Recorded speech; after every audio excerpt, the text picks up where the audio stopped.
अस्सलामुअलैकुम। How are you students. Class 8 में आप लोगों को आज एक्सरसाइज 4.3 करवाने जा रही हूँ, ठीक है। अब क्वेश्चन नंबर 4 करवाने जा रही हूँ, ठीक है। 2 और 3 तो मैं आप लोगों को करवा चुकी हूँ, अब 4 करवाने जा रही हूँ। सेम एज इट इज़ इसका 5 है, ये आप लोगों का होमवर्क है, लेकिन 4 मैं आप लोग को यहाँ क्लास में समझा रही हूँ कैसे सॉल्व करना है। Book page number 78, exercise 4.3, question number 4, ठीक है। किसी को अगर कुछ पूछना हो या ना समझ आए इसमें तो मुझसे मैसेज करके कह दीजिएगा कि मैं आप लोग को अगेन समझा दूँ या क्वेश्चन नंबर 5 पे दोबारा बना दूँ, ठीक है। ओके बेटा, अब मैं आप लोगों को बोर्ड पे समझाने जा रही हूँ। आ जाइए बोर्ड की तरफ और अपने अपने रजिस्टर ओपन कर लीजिए। ओके बेटा, तो मैंने आप लोग को बताया था कि क्वेश्चन नंबर हम 4 कर रहे हैं। पढ़ के बता देती हूँ मैं पहले। If s is equals to N divided by 2 curly bracket 2a plus bracket N -1 फिर bracket close d N curly bracket close. Find क्या करना है? Find the value of s की वैल्यू मालूम करनी है व्हेन, मगर जो इन्होंने एंड का जो नंबर दिया हुआ है, जैसे यहाँ n दिया हुआ है और कहा है कि 5, तो n जहाँ जहाँ सपोज होगा वहाँ वहाँ हम 5 लिखेंगे, जहाँ जहाँ a होगा सपोज वहाँ वहाँ हम 2 लिखेंगे। जैसे यहाँ d लिखा हुआ है, जहाँ आपके ऊपर d लिखा होगा वहाँ आप क्या लिखेंगे? 3, ठीक है। ये बात तो सबको क्लियर है कि जहाँ हमें वैन करके और ऐसे नंबर दे दिए जाए तो जो नंबर हमें कहा जाए अल्फ़ाबेट में वही हम उसको लिखते हैं, ठीक है। सॉल्व करने का तरीका आप लोग को बता देती हूँ। सबसे पहले जो सवाल है उसको एक दफ़ा हम दोबारा से रिपीट कर लेते हैं। ये बात आप लोग भी जानते हैं कि एक दफ़ा दोबारा रिपीट कर लेना चाहिए। अब क्या करेंगे? s n divided by 2 curly bracket 2a plus n -1 d curly bracket, ठीक है। ये हमारा सवाल था, यहाँ से यहाँ तक ये मैंने एज इट इज़ ऐसे ही उतार दिया।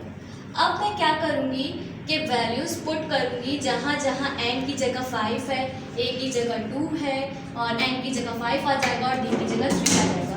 कैसे सॉल्व करूँगी ये मैं आपको बता रही हूँ, ठीक है। अब दोबारा से हम यहाँ s लिखेंगे, n में हम क्या लिखेंगे? 5 और 2 कर्ली ब्रैकेट 2। अब a का हमारा क्या था? 2, तो यहाँ मैंने 2 सॉल्व कर दिया प्लस n में क्या है हमारा? 5 -1। अब d में क्या है हमारा? 3, तो यहाँ मैं लिख दूंगी 3 और कर्ली ब्रैकेट ऑफ, ठीक है। ब्रैकेट मैं क्लोज कर दूंगी।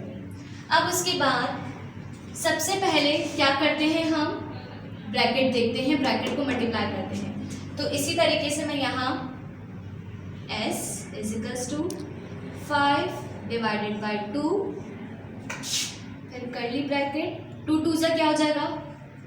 4 प्लस का साइन 5 में 1 माइनस कर दीजिए 4 और 3 है हमारा, तो 3 एज इट इज उतार देंगे लेकिन मल्टीप्लाई के साइन में, क्योंकि ब्रैकेट के बाद है तो जाहिर है मल्टीप्लाई हो रहा होगा, तो हमें यहाँ ऐसे कर देंगे और कर्ली ब्रैकेट क्लोज कर देंगे। फिर उसके बाद s is equals to 5 divided by 2 curly bracket. अब हम क्या करेंगे? ये 4 प्लस में है और यहाँ 4 मल्टीप्लाई हो रहा है, लेकिन मल्टीप्लाई की वैल्यू ज़्यादा है तो हम सबसे पहले क्या करेंगे? मल्टीप्लाई करेंगे। 4 3 से क्या होता है हमारे पास? 12 और यहाँ हम 4 एज इट इज यूं ही लिख देंगे, ठीक है बेटा। अब उसके बाद 4 को 12 से प्लस कर लेंगे, 4 को 12 से हमने प्लस करा तो क्या आ जाएगा आंसर? बताइए 16। ठीक है। अब उसके बाद 5 एज इट इज हमने उतार दिया और 2 भी हमने एज इट इज उतार दिया, इजिकल्स टू s।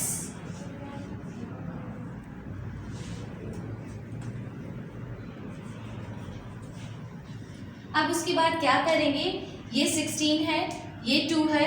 अब मुझे बताइए कि ये दोनों एक ही टेबल से कट हो रहा है। 2 1 जा 2 हो जाएगा और 2 8 जा 16, तो ये मैं क्या कर दूँगी इसको कट, 2 1 जा 2, 2 8 जा 16। अब ये 5 और ये 8 जो है मल्टीप्लाई हो रहा है, 5 एंड 8, 5 8 जा क्या होगा, मल्टीप्लाई, ठीक है।